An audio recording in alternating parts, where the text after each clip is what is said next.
Hello guys, this is Ivan again. Going to review my trades setups, especially for the mid review of the month. I will look at the month chart, especially the positions that I'm currently have right now. I still short the euro US dollar. Some of them still around 114. I think it was 114. And I think I'm going to close it once this 20 EMA on the monthly hits it. Then that's the chance of the price will go back to that point. It's just gonna be pretty slim. But in the near term, I think it's this month. It is showing a bearish candle here, a pin bar bearish candle. If it we'll see by the end of this month if this will at least test the 1800 level here, 1800 or 17 and a half level. If it does, then yeah, it's definitely a bear pin. And then that the next following month can go down to about 115. But on the other hand, if you want to see the possibility if it's gonna go up, right? We definitely have to take a look at the history of this pair. It is not like this. This is like a barrier, a huge resistance, and if you know maybe North Korea bomb US, I hope not. All of the risk of trading, the money flows is going to go out from the US and going to go all the way to Europe, and this might gonna blow up. And when it does, I think I'm just gonna close out all of my trades. That's gonna be a massive loss, but it is what it is. It's trading. But what else I want to see? Just want to go over some of the major. But in the near term, I still think that this is a short on the down term.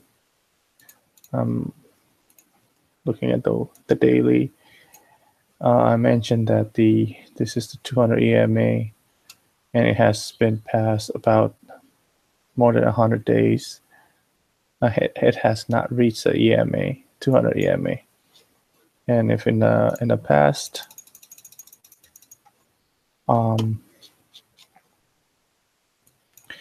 we get a history of this 200 EMA happening, more than 200 EMA, but we need to know what happened in the past also.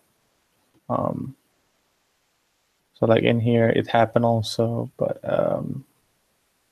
and after that 100-day EMA, the price may fluctuate to, what is it, almost 1,000 pips, right? So even though if it fluctuates 1,000 pips, we'll go back to the 200 EMA. In this one here, it did not fluctuate, but it come back to the 200 EMA. How about then in here? It went down for 25 to about 21, so about 400 pips. Then it will go back to it. So now, at least to the point that it was started, right? If you keep holding it, if you counter it around here, if you're holding it, you will get a nice 1,000 pips here going up here.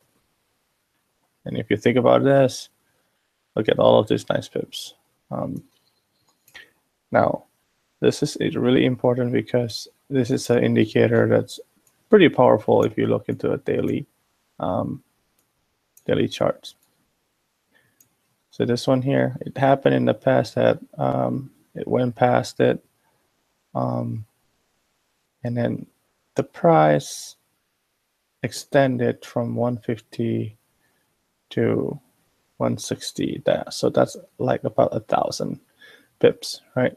I know it's a lot, but based on the past, that even though it moves 1,000 pips, if you have your position right, you can start here, shorting it 1,000 pips on a, let's say,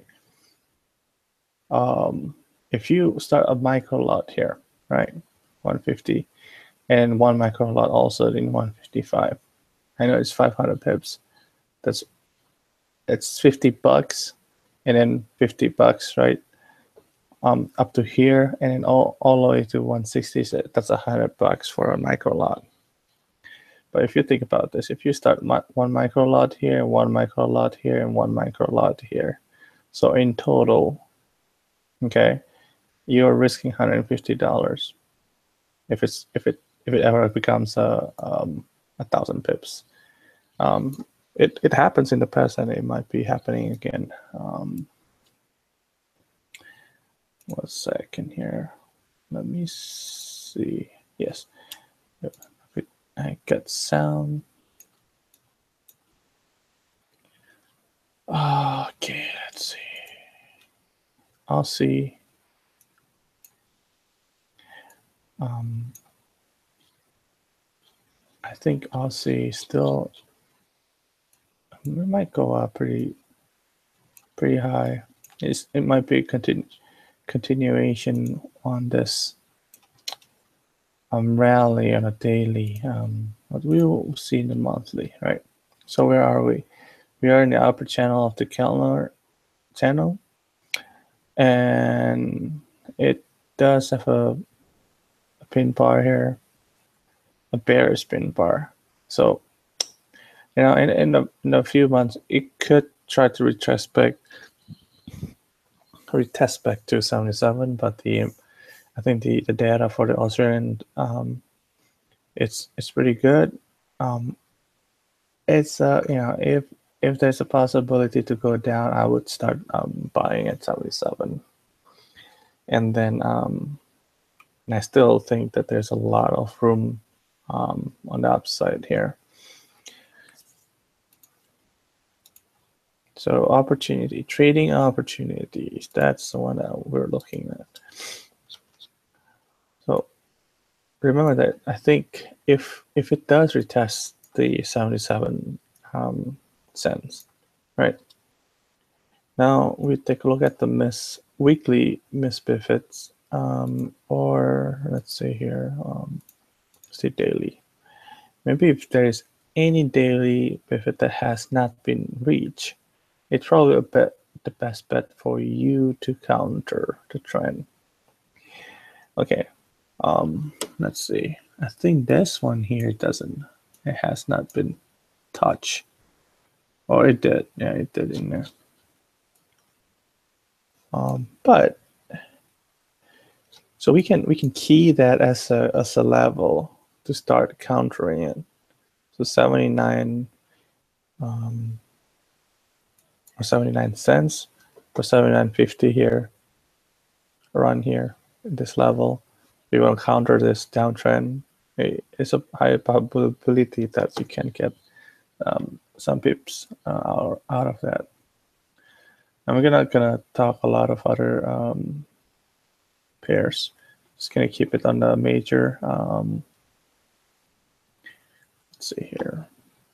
Pound sterling. I think pound sterling has a, you know, it has a good chance that it will break this monthly. This could be very well be a breakout if the month close above 133. Okay, if it closes above 133, it will go up. All right, that's for the next following months. You have a great chance to holding it long all the way to 140 or 144. And I think that's where the key resistance, the support or resistance here, or 138 at least. Okay, but that's a lot of pips that you can Okay. So for now, and I think it might happen tomorrow for the voting. But for now, the pound sterling has been really overextended on the hourly charts, and there are miss daily pivots around or close to 31, 131.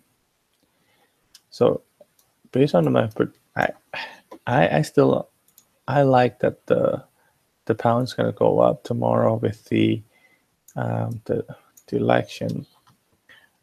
But if it does come down, at least it's gonna reach 131.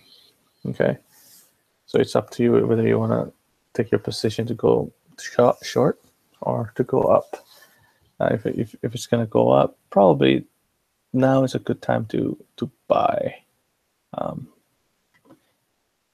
right, because we are in the lower part of the channel. Let's see.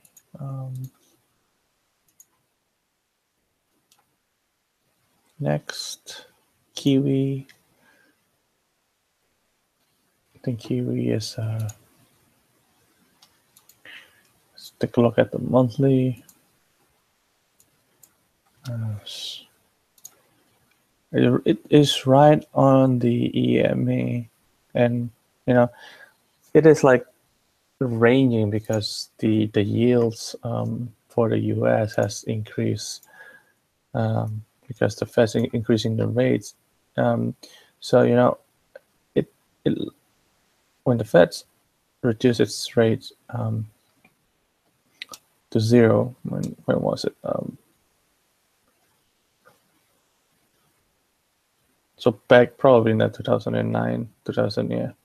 So look, this is a carry trade. How this Kiwi is so strong against the US, right? But then it seems like economy is getting better, or Kiwi messed up, but still the yields or the interest rate is still a good carry trade. But it might be a good indicator that it might kind of go up again for the monthly. All right, because it's ranging here, but I think Kiwi should go up. Now this is a cat. I'm thinking about buying this around this level. If it hits that level here, I'm just gonna take profit. I'm pretty sure there's a lot of resistance. US, Swiss. I would say that let's just get rid of this. I don't need it.